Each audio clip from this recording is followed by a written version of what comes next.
زموږ د احساساتو سره هر چا لوبې وکړې، واکدار دی که جانان دی که وختونه سره خوړلي. له دې نه بعد عنایت ولسمن ته خواست کوم چې راسې خپل کلام راته واوروئ. عنایت ولسمن. د صدر صاحب او ستاسو د ټولو په اجازه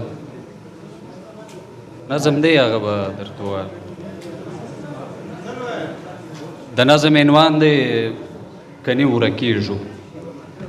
زه زوبل سوی یم لکه وطن د زوبل سویو پښتون، له خپله هوډه پرې سوم لکه وطن د زوبل سویو پښتون.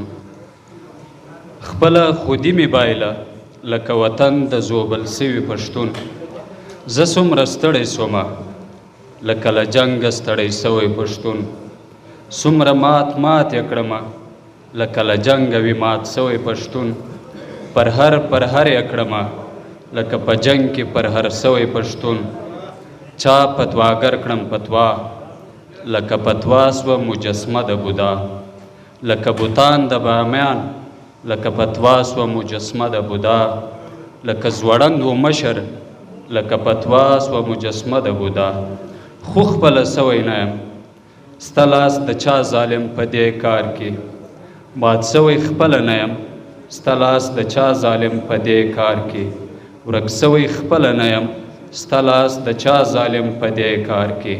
خو یو آواز پر وطن و د دې خاورې د بقا ضامن. خو یو آواز پر وطن و د دې خاورې د بقا ضامن. او یو آواز پر وطن دی د دې خاورې د بقا ضامن. دا یو شعار د وطن دی د دې خاورې د بقا ضامن. یا به یو کیږو که نه ورکیږو. ډېره مننه.